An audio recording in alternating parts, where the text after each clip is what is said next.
This is the Tool Review channel, and today we're taking a look at the FUJIYA KUROKIN 6050-125BG and the 6050-200BG cable cutting pliers from FUJIYA. Now this is FUJIYA's version of the cable cutting pliers. Kind of similar to the Marvels that are out there, but this is FUJIYA's take on it. And unlike the Marvels, the FUJIYA's come in two different sizes. So the 175 is roughly about 7 to 7.5 inches, depending on where you measure, and the 200 is roughly about 8 inches in length. But other than that, the tools are relatively the same. So we'll take a look at the heads on both of them first. As you can see, they are it's the same tool as far as I can see. The only thing that's different, like I said, is the handle size. It's pretty much the same tool. There's no, different design, or one's a little bit larger than the other. They're pretty much the same. So we'll go ahead and set those 200s off to the side and take a look at these 175s. So like always, we start off with the handles. So instead of just your standard dipped handles, these are a dipped handle that have a little bit of grip to them. So if you're familiar with the that grip that's kind of on the Knipex Cobra pliers, this is kind of that same design, which is going to allow you to grip onto the plier when your hands are oily or greasy. It's going to allow you to grip onto these and not have them slip out. So you have that KUROKIN name right there. Hopefully I'm pronouncing that right. And then coming up to the business end of the plier, we have Made in Japan right there. And then you have your model number right there, and then whatever their little logo is right there. Now you have a removable screw right there, which at first I thought was to maybe tighten or loosen the tightness on the plier, but when you can take that screw completely out and there's nothing really to be changed there. I think it's just kind of there to hold it together and for aesthetic purposes. Now you can see you have a fairly distinctive cutting edge right there. Now these, unlike the Marvels, can cut through some hard wire, and we'll close those, and you can see that there's tiny little teeth right there. There's a tiny little opening in the teeth right there. Now that is where FUJIYA says you are supposed to cut your hardened wire with. Other than that, you're supposed to be cutting your soft and your copper wire with the bigger jaws right there.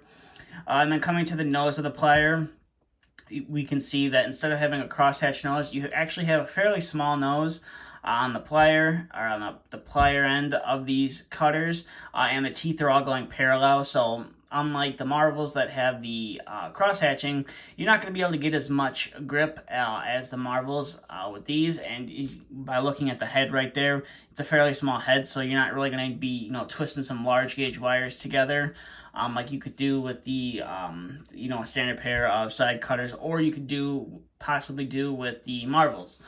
So that's really about it on the detail for these. Fairly simple. Now it does appear that there is a screw here on the back.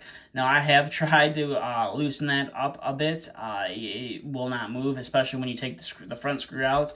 That back one just doesn't move at all. So that's the 175s, and the 200s are the same.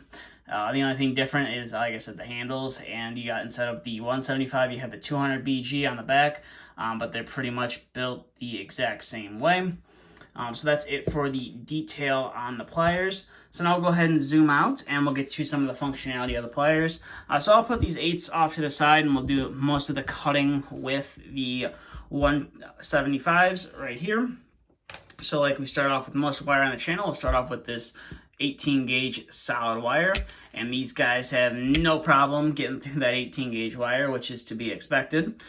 So we'll put that off to the side and bring in our 18 gauge stranded wire right here, and we are able to get through that without any issue.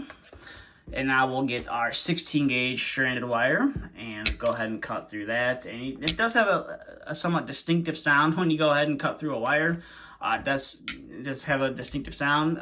It's not neither good or bad. Like, it just has a distinctive sound. So now we're going to bring in some 14 gauge solid wire, and we are able to slice through that without any issue. So now we'll bring in, if I can get it here, we'll bring in some 14 stranded wire and chop this guy up without any issue. There's definitely not that distinctive sound when you cut through it, but still able to cut through that. So now we'll bring in our 12 gauge solid wire right here. and we'll go ahead and cut through that and chops through it without any issue, and it leaves a fairly clean cut. But the one thing about these cross-cut pliers, it kind of crosses, the shears cross each other, so it kind of gives you the cut of like a pair of scissors or a good pair of cable cutters, whereas a pair of side cutters or diagonal cutters, they pinch the wire to cut it, where these just, you know, slice it instead. So that was our 12 gauge solid wire. We'll bring in our 12 gauge stranded wire, and we were able to cut that guy up without any issue. So we'll bring in our next wire, which is some 10 gauge solid wire, and we'll go ahead and chop right through that. It's a fairly easy cut to do, and like I said before, it's a fairly clean cut as well. So now we'll bring in our 10 gauge stranded wire, and we are able to chop up that without any issue. And this is where you can kind of really see it if we can get the camera to focus here. That wire cut is super clean. There's no really sharp or jagged edges that you have when you cut it with, like I said, with the lineman's or diagonal cutters. It's just a very smooth cut, which is nice. So we'll put that off to the side and bring in some thermostat wire to see how sharp these blades really are. So I obviously know it should be able to get through all 5 of the 18 gauge wires in here without any issue. I really want to see if it can and or can't cut through. There's some insulation that runs through here, and if you've been on the channel for a while, you know that some pliers aren't able to get through that insulation. So go ahead and chop that up without any issue, and we are able to get through that, all 5 of those wires and that little piece of insulation without any issue. So now we'll bring in our 8 gauge stranded wire right here, and we'll go ahead and see if we can chop through this. And for being the 7-inch pair, it cuts through that 8 gauge stranded wire without any issue, which is nice. And it's not really too uncomfortable to cut through with your hands, whereas if you're using the 8-inch pair, you probably get a little bit more leverage and do it a bit easier, but this 7-inch pair is it's fairly nice and compact and is able to get through it without any issue. So now I'll bring in our 6 gauge stranded wire, and just like the 8 gauge stranded wire, we're able to get through that 6 gauge without any problems, and a smooth cut as well. So we'll set that off to the side and bring in our Romex wire, which these are advertised to cut, or these are mainly advertised on the packaging that they cut through fairly decent. So we'll go ahead and chop some of this up, and it's a fairly smooth cut when you're cutting through Romex. You barely have to put any effort into cutting through that, and it's a very super smooth cut when it cuts through that. So that was 14-2. Now we'll bring in some 12-2 with ground. And again, just like the 14-2 with ground, it's a super smooth cut going through there. Now we'll go ahead and put those off to the side, and we'll attempt that with the 12 or the 8-inch pair right here. And it's even smoother when you have a little bit more leverage to cut through for that 12-2. It's fairly smooth cut. We'll go ahead and perform that one more time. It's just a super clean cut going through that, which is nice. So there is some advantages to having a little bit larger of a handles, but I kind of like the more compact handles right there. So we'll clear all of this chopped up wire here out of the background, and we will bring in some 10 gauge stranded wire. Now these being a crosscut plier, the jaws are obviously fairly sharp. Now one common thing to do, I like to use the crosscut pliers to, is strip wire. Now it does take some time to get used to stripping wire without damaging the conductors with a pair of pliers. And these are no different because the blades are so sharp.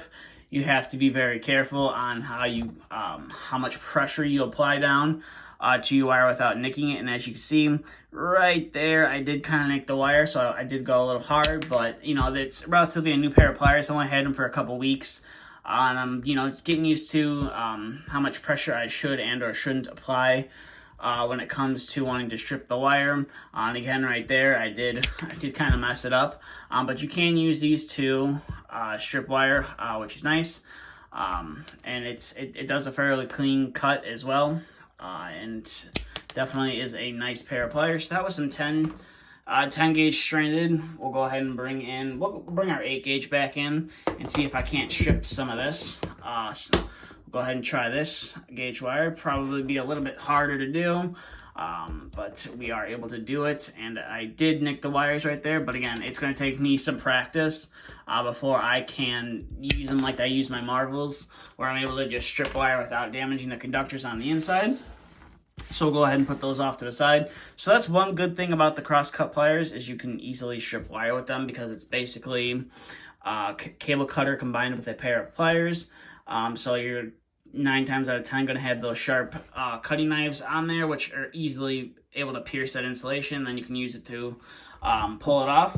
Now, the one thing I do find annoying about these is, if you don't want to use those jaws to pull it off, is the heads on them aren't the biggest. So we were able to get a nice grip on there, but if you don't apply enough pressure when you're using them to strip, and then you do use the teeth, I do kind of find that they either slip off or they pull that outer clear insulation off first, and then you do have to go around for a second time to get the colored piece of insulation off. And if you're wondering what I'm talking about, this is what I'm talking about, is what you end up pulling off first. And then you obviously pull off the colored insulation, which you see is right here. This would be your the colored insulation. But overall, these are definitely a nice pair of, I kind of want to call them cross-cut pliers, but they market them as cable cutters or side cutting pliers. But they are a little bit tricky to get your hands on, which is kind of disappointing. I know some of the FUJIYA pliers are readily available on Amazon, but these, surprisingly enough, are not available on Amazon. I had to go to eBay to find these and got them shipped over from Japan. Now, I will say that was a very pleasant experience buying these off of eBay. Both the sellers I bought these from, actually I bought them from the same seller, but there's quite a few sellers on eBay offering these. And instead of offering, them with this standard shipping, which takes, could take anywhere from 2 to 4 weeks to get here, they offered expedited shipping on them. Now, the price was a little bit higher. It was like $5 to $10 higher than some of the sellers that were just offering the standard shipping, but they offered expedited shipping, which got them here, and basically they got them here in a week, which is pretty nice when you can, instead of having to wait 2 weeks, 2 to 4 weeks to get a tool that you're excited to get, you basically get it in a week. It's like ordering it from I wouldn't say it's like ordering it from Amazon, because most of the time when you order it from Amazon, you can get the tool in roughly 2 days. I would say it's more like ordering a tool from someone other than Amazon, where it normally takes a couple days it takes 3 to 5 days to get to you, which is fairly nice considering it came from, it came all the way from Japan. So that was a very positive experience buying these off of Amazon, or off of eBay, I should say. But it would be nice to see FUJIYA offer them here in the United States and sell them on their Amazon store. But that's just my thought on them. So definitely in the future, I think I'm going to make a comparison video of these versus the Marvels to see how they stack up compared to each other. But with that being said, that's about it for this video. So if you have any questions, comments, concerns, please leave them down in the comment section below. Thanks for watching, and stay tuned for the next video to be uploaded.